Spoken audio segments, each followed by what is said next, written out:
And I want to begin this way. I want to share with you just something from my own personal story. So when I was in college, I got to be a part of a pretty stellar group of people. It's always amazed me how God can take people from different parts of a state or a region with different backgrounds and interests, and he puts them into this mixing bowl that we call the university, and you can have these lasting friendships. And how God can bring people together. And so this group that I was able to be a part of, I mean, we were pretty close-knit. We were very active in Baptist student ministry together. We attended the same church and Bible study together. We did life together. We loved being around one another. We loved having fun together. And we especially loved having fun at someone else's expense. Okay? Can some of you all relate? Okay? And so anytime that you have these kinds of friendships, like we love to have fun and especially at one another's expense. And so there were times that our allegiances would be tested. Okay? And it always seems that the allegiance were tested between guys and girls. And so because we like to have fun at one another's expense, every so often we would just, prank one another. Harmless kinds of things. Right? I know none of y'all can relate because you are all good, godly Christian people. You would never prank a friend, but it seems like these pranks would have a tendency to escalate. So you got me, I'm not only going to get you, I'm going to get you worse. And pretty soon an all-out prank war ensued. Okay? And eventually, we had to call in a mediator and sit down at the table and draw up official truces and all these kinds of things because it's in our nature to want to get revenge on people. If you do this to me, then I'm going to do it back to you 3 times worse. But really, that's not the way of Jesus at all, is it? Jesus teaches us here in Matthew chapter 5, verses 38 through 42, that really revenge is not his way. Really, he has called us as his disciples to be instruments of restoration and reconciliation. And so this morning, what we want to talk about is how do we as Christians who live in a world that thirsts for revenge, how do we live in such a way as to strive toward restoration? And so just listen to what Jesus says. He says, "You have heard it said, an eye for an eye and a tooth for a tooth. But I say to you, do not resist the one who is evil. But if anyone slaps you on the right cheek, turn to him also the other. And if anyone would sue you and take your tunic, let him have your cloak as well. And if anyone forces you to go 1 mile with him, go 2 miles with him instead. Give to the one who begs from you, and do not refuse the one who would borrow from you." Jesus says there's a different way for us to live as disciples of Jesus. It is not the way of the world. We are called to live according to the way of Jesus. And so that way is a way of restoration. So then the question is, how do we traverse along this way of restoration? And so I just want to share with you a couple thoughts on that this morning.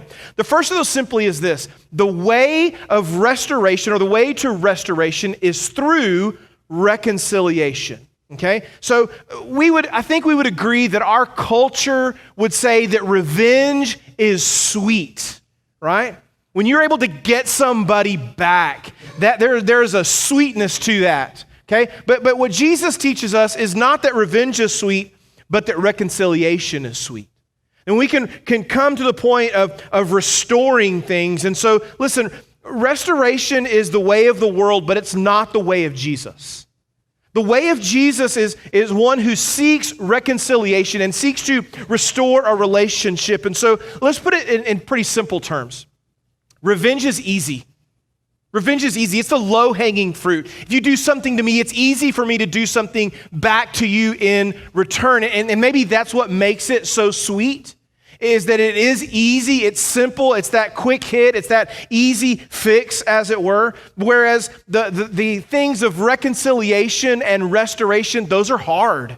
That's hard work. There's a lot of effort and there's a lot of pain even that's involved with that. And maybe that's why we struggle doing it. Because it is hard work. It's the work of grace. It's the work of forgiveness. It's the work of harmony and unity. Whereas it's just so much easier sometimes just to chuck stones at one another. Jesus doesn't call us to revenge. He calls us to restoration. And so when we look at what Jesus says here, he's just pulling from Exodus 21, verses 23 through 25, and he just says, look, an eye for an eye and a tooth for a tooth. Long time, this verse has been interpreted as kind of the setting the framework for retribution. You do this to me, and I'm going to do this back to you. It's been misapplied over the generations as a way of exacting retribution on someone. But really, when we look at it the way that Jesus reframes it for us, really what this verse it means, it's kind of this idea of restitution, this idea of repayment. It paves the way for restoration. You see, the original intent of this eye for eye and tooth for tooth is simply this: not more than an eye for an eye and not more than a tooth for a tooth. Really what's happened here in the law is that it's providing for a maximum limit. And really it provides for us a protection that if, let's just say that you steal my measuring cup, I'm not going to come repossess your car, right? That would be foolish, and that's kind of the limit idea that we're talking about here. And so what Jesus is doing is that he's confronting the Pharisees who are using this passage along with some things from Leviticus 24 and Deuteronomy 19 that basically trying to build a case of saying, I can harm you equally to the way that you have harmed me. That's the way of the world, right? You have taken from me, and so now I'm going to take from you. But when we look at the original intent of not more than an eye for an eye or a tooth for a tooth, we see that this is not about exacting revenge, but really it's about legislating justice. Really, it's establishing proportionality in this realm. And so it's really an understanding that we are a people in need of restoration. And in order for us to achieve restoration, we've got to take that first step of reconciliation. So Jesus just says, look, these things, eye for eye, tooth for tooth, this is the maximum restitution that's involved, not the minimum. So when he does this, here's what happens. He now opens the door for there to be repentance. He opens the door for there to be reconciliation, for us to be able to come to the table together, and for this relationship to be restored. And so at the same time, understand this, there are consequences for breaking the law, right? This is yes, this is no, okay? There are consequences for breaking the law, correct? Yes, there are consequences for breaking the law. And so what happens sometimes is if a law is broken against us, then we want to take justice into our own hands. You have wronged me, I'm going to wrong you in return. And so even the Bible gives us a description, or a prescription rather, of how this would have been handled in those days. And so there were times that people got killed by accident. It wasn't murder. All right, we've kind of talked about that a couple weeks ago, but it was an accident. We would call it manslaughter today. And so in order to protect the manslayer, they created what are known as cities of refuge. There were 3 of them in Israel. And Numbers 35 talks about these cities of refuge. And the purpose of these were for the family who was wronged, that they could not come back and kill that guy for killing their family member. Right? And so the manslayer would go to the city of refuge and he would be protected so long as he was there. If he left the city of refuge, hey, fair game, all right? Yeah, that family can come and get him. But really, what we're reading about here is that we cannot take justice into our own hands as much as we really want to.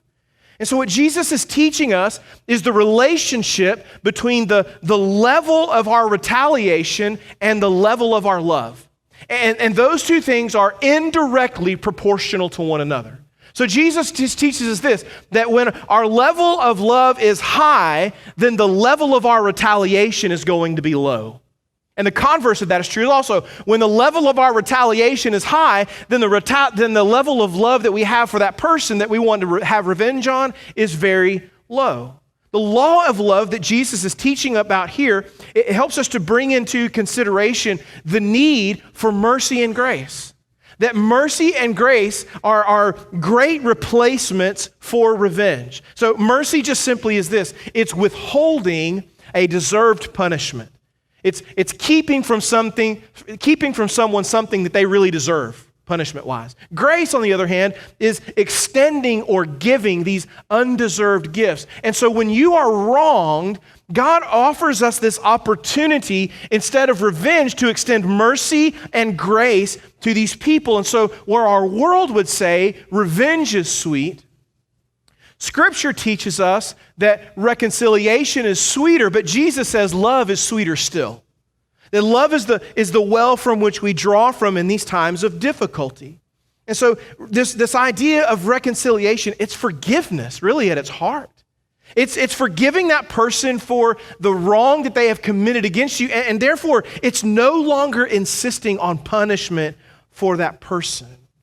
Really what we see at work here is the attributes or the characteristics that we studied back in the Beatitudes. There are three specifically that I see happening in verse 38. One of those is the attribute of humility. Blessed are the poor in spirit. That when we humble ourselves, we see that person of greater value. And we want to ensure that they know that they are loved and cared for, not only by us, but by the Lord. We also see the attribute of meekness. Not a confidence in myself, but in a confidence of Christ to be the provision for everything that I need, but also everything that person needs. Also, what about blessed are the peacemakers? See, there's blessing for the peacemaker, not the troublemaker. Some of you need to hear that today, okay? Because we do really good at making trouble or stirring up trouble, but Christ has not called us to that. He's called us to be peacemakers. And so out of these three things, humility, meekness, and peacemaking, all of these things are activated in our life out of the love that Christ has for us and the love we have for Him. And so in our responses of mercy and grace, these are done for the sake of Christ's kingdom and for the glory of God. And so we see that the first steps on this way to reconciliation, this way to restoration is the steps of reconciliation. Jesus continues in verse 39. He says, "But I say to you, do not resist the one who is evil, but if anyone slaps you on the right cheek, turn to him also the other. And if anyone sues you for your tunic, give him your cloak as well. And if anyone forces you to go 1 mile, go with him 2 miles also." So where we saw just a second ago, the way to restoration is through reconciliation, we see that pathway continues, that the way to restoration is through restraint. Jesus teaches us, or better, let's put it this way, we learn from Jesus to exercise restraint. So get this morning. Just because you can do something doesn't mean that you should do something. All right?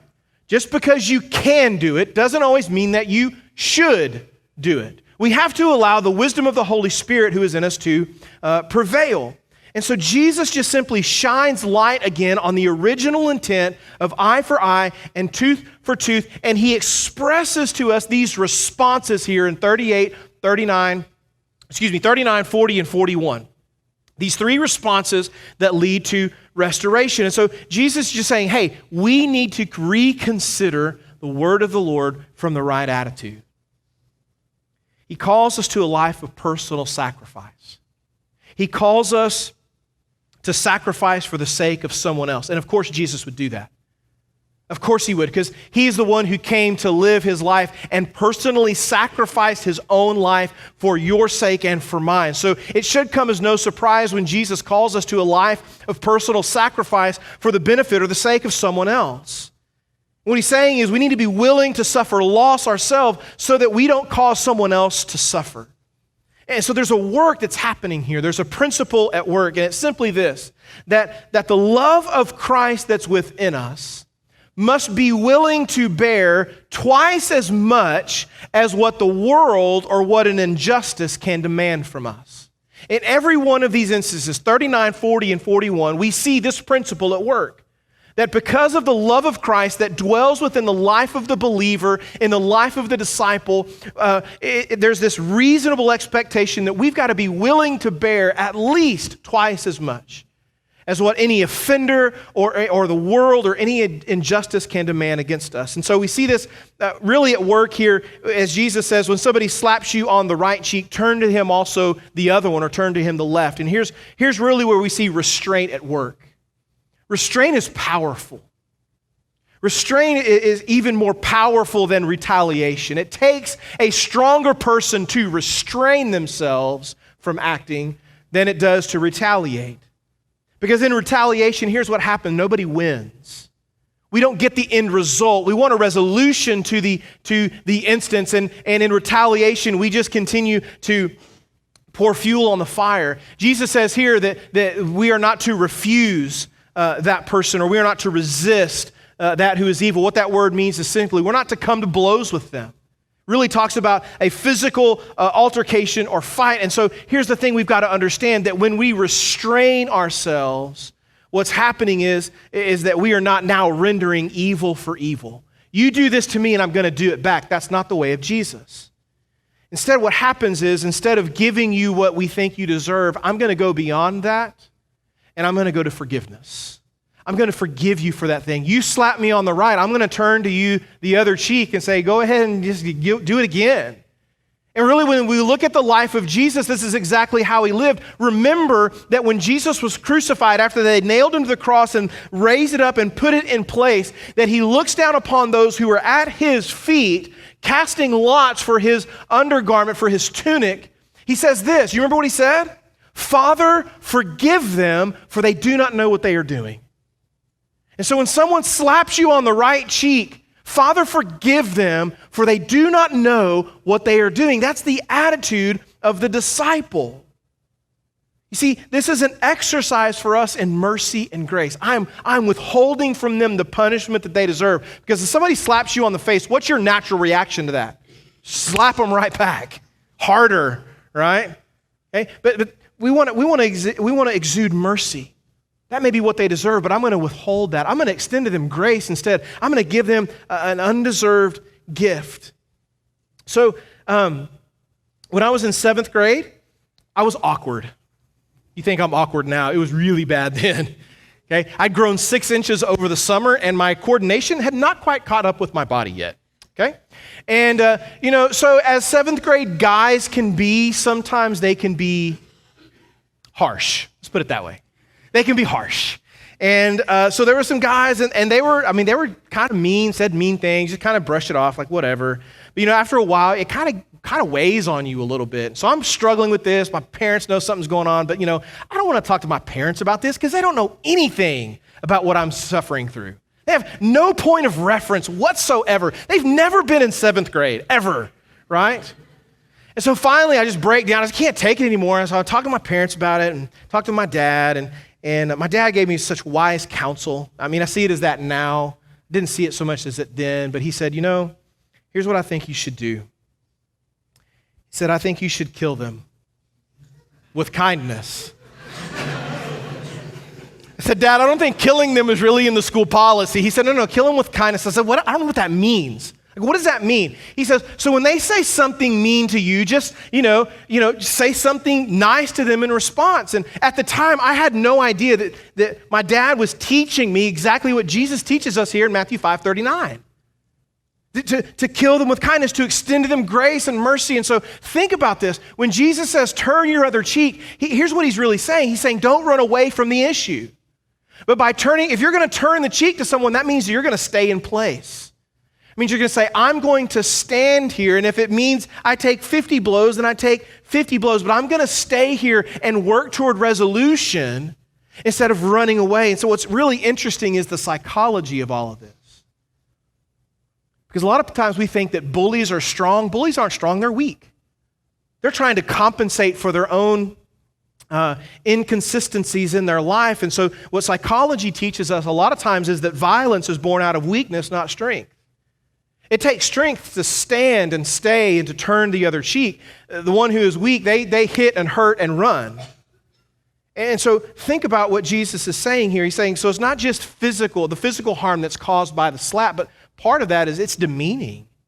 If you've ever been physically slapped, there's a sense of feeling demeaned before that person, and there is this sense of inequity or an indignity or injustice. And so what Jesus is calling us to here in verse 39 simply is this: we need to be persistent in our patience. It's a hard thing to do, easy thing to say. But here's why this is so important. When we are persistent in our patience, when we stand and we stay, it says, God, I am trusting you to provide for my protection. So we see that restraint is more powerful than retaliation. Then he says In verse 40, he says, if anyone sues you for your tunic, the tunic was the undergarment, okay? It was worn under the cloak. And so if anyone sues you for your tunic, so the tunic would be given as a security. And really what Jesus is describing here is what's known as a debtor's trial. A debtor's trial would be you would take your tunic and it would serve as security until the debt was paid. When the debt was paid, you receive the tunic back. Old Testament law said that you could give the cloak, which is the outer garment, as security for a debt, but that cloak had to be returned at the end of the day. It was against the law to keep someone's cloak overnight because that was something they would wear to keep warm. Right? But what Jesus is explaining to us here, if someone sues you for what you owe and you give them their tunic, just go ahead and settle the whole thing. And what we see here is that grace is greater than guilt. You may be guilty of owing that thing, but what Jesus says is go and give that thing to avoid the trial altogether. Here's the thing. In all of my life of being a follower of Jesus Christ, I have never seen someone surrender their life and have life transformation because of guilt, because somebody guilted them into it. But where I have seen grace extended and grace received, I always see transformation. We see that grace is greater than guilt. Then Jesus says this, if someone forces you to go with them 1 mile, go with them 2. And what we find here is that service is worth every bit of our sacrifice. So the Roman law that would have been in place during this time, during Jesus' day, said that the Roman army could conscript anybody they wanted to into service. And this would be to carry a message, to carry equipment, to feed animals, maybe even to feed soldiers. But if they were to go with them any distance, they could not conscript the person for longer than 1 mile. That at 1 mile, they had to let them go and release them. So that's why Jesus uses this in particular. And so people will be forced into doing these things. And so Jesus says, look, if they force you to go with them 1 mile, volunteer to go with them the extra mile. Like that's part of our American vernacular, right? To go the extra mile. That's biblical. That's really from the words of Jesus. And so what Jesus is saying is we must be willing to go above and beyond what is required or what is expected. So here's the question that struck me this week. Why do we then so often seek to only do the minimum? When we know that Jesus has called us to go above and beyond not only what is required, but what is expected. And really what Jesus is teaching us here is that this idea of sacrifice and submission is necessary if we desire to live a godly life. So think about this with me. In each of these instances, someone slaps you, someone sues you, someone forces you to carry their stuff for a mile. In every one of those instances, Jesus is calling us to restrain the flesh. Because the flesh has a response to that. If you slap me, I'm going to slap you back. If you sue me, at least in America, I'm going to sue you back. Right? If you make me do this for you, then you owe me now. So the next time that I move, you've got to move my sleeper sofa from the 3rd floor apartment in which I live down to the next place. Right? Those are all operations out of the flesh, but that's not how we are called to live. As disciples, we restrain the flesh, and the reason we do that is to allow the Spirit of God that dwells within the life of the believer to now have the freedom to do what is needed and necessary for restoration. And so if you slap me, I will forgive you. And if you sue me, I will settle the suit before we ever make it to the courthouse. And if you force me to go with you here, then I will not only go with you here, but I'll also go with you there. We've got to keep in mind, friends, that everywhere that we go, we must represent Jesus Christ well. This is the way of restoration. The way of restoration is through reconciliation, and it is through restraint. Jesus says in verse 42, he says, give to the one who begs from you, and do not refuse the one who would borrow from you. And so really at the end of the way of reconciliation is peace. I mean, that's what we want as we journey through the valley. We want to get to the places of peace. And so Jesus just says that the way to peace is paved with generosity. The way to peace is paved with generosity. So peace is something that we freely receive from Jesus, right? He gives us his peace.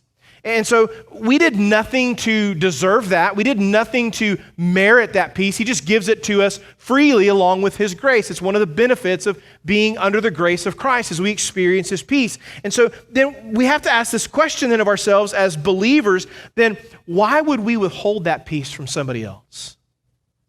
If God freely gives that to us as an extension of his grace, then why would we ever withhold that peace which someone desperately needs from someone else?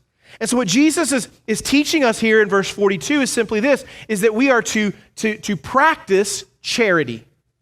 We are to practice charity. The word charity is really interesting. It has its foundations in Greek. The Greek word that it's derived from is the word charis. In Greek, charis is the word that we would typically translate grace. And so what Jesus is calling us here as we practice charity is we are to practice grace. We are to practice that giving of undeserved gifts to people. Jesus is exhorting us to give to the needs of people. Now, when we think about that, typically we think about money, right? We typically, if I'm going to meet the needs of people, it's typically a money need. But did you know that people have greater needs than money? There are people who have relational needs. We're relational people. God's created us for relationship, and we have relational needs. And so in those times, we just need to be a friend. Beginning of this year was hard in our home for our fifth grader. She was starting a new school, and it was hard. And here's what I learned really quickly. Girls are mean. Okay? Not my girl. She's sweet. Other girls, they're mean. Some of you are girls, you've grown up in this. You're like, oh, yes. In fact, I had somebody stop me after Sunday school and was like, you would not believe how mean some girls are. I was like, oh, I know. They're horrible. All right, not y'all. Okay, y'all love Jesus, so it's okay. But there's mean, and here's the thing. It's not just girls, okay? Just fifth graders in general can be pretty mean. And I know a lot of our fifth grade kiddos have had a hard time as they've moved into new schools. And you know, for Zoe, it was all of her friends went to a different fifth grade campus than she was going to, and it was just really, really hard. And so I remember in those first few weeks of school, as I would drive her, and drop her off at school, I would just say this. I'd say, Zoe, to have a friend, you need to be a friend. You want to have a friend, you need to be a friend. If you want to have a friend, you need to be a friend. Listen, some of you don't need any more friends, but there are people around you who need your friendship. You can meet those relationally. You just be a friend. There are some people who have service needs. Just go be a helper. Right? We teach our kids all the time to be helpers. There are some people who need counsel. They just need advice. Be wise. Be wise for them. There are some people who need encouragement. All they get is negative input all day, every day. Some people just need words of encouragement. Be a Barnabas. Be a son or a daughter of encouragement. There are some people who need direction. Be a leader. Say, follow me as I follow Christ. You see, we are called to allow our labor to do all of the good that we can for our neighbor. Remember, we define a neighbor here as someone who's close by. It could be close by to where you live. It could be close by to where you work. It could be close by to where you play. Listen, we live in a time when people need to be told that they are loved. But they also need to be shown that they are loved. And one of the easiest ways that we can show love to people is to serve them. And here's what that looks like. It means being generous with your time. If I was to ask any of you how things were going, the vast majority of you would say, oh, I'm so busy. I have so much going on. But really, we're never too busy to be generous with our time for people. We can't be stingy or greedy or withhold from people things that they need. We always need to be at the ready to give. And so think about it this way. You have two hands, right? I want you to think about your things on one side, and I want you to think about God on the other. And here's what I would encourage you to do. Would you hold your things loosely so that you can hold on to the Lord tightly? A lot of times, here's what happens for us, though. We hold our things tightly, and we hold on to the Lord loosely. But listen, as we hold to God tightly and we hold our things loosely, we're saying, God, I know that whatever I have is from you, and God, you can provide all of the needs that I have. But I want you to think about one more thing today. Have you ever thought that God wants to use you as an instrument of provision in someone else's life? See, when we hold our things loosely, we now say, God, use me as an instrument of your provision in the life of somebody else. And so when we begin to think about those kinds of things, Jesus here is talking specifically about giving and giving money, but think about other things that we can give to people. We can give our time. We can give our expertise in an area that we have studied or that we work in. We can give our service. We can give our work. We can give our effort. As good Baptists, we can give you a good meal, right? We can give love and caring. And so what Jesus is saying here is, let us not refuse those who have reasonable expectations of us. This idea of not refusing means not to turn away from a need and turn your attention to something else. Have you ever done that? You've seen somebody, and you're like, man, I know that person's going to ask me for something, and so you duck down another way and try to avoid them. Jesus says, don't do that. Don't do that. They have a reasonable expectation of you. Trust me to be able to meet it through you. Let's not just, though, meet that expectation. Let's go beyond it. Jesus has called us to go above and beyond what can be expected or required. So here's what happens. When we meet the need of a person, and really when we even exceed the needs of a person, here's what we're doing. We are ascribing value to that person. We're saying to them, you matter, you have worth, you have value. And underneath that, here's what else we're saying. We're saying the gospel is for you. The gospel is for everyone. I was just struck again this week as we're reading through the latter chapters of the book of Acts in our Foundations reading. And here we have Paul, who's in Jerusalem, minding his own business, finds himself arrested, almost getting beaten, put on trial, sent to Caesarea Maritima, where he stands before the Roman governor and then later King Agrippa. And here's what I learned this week.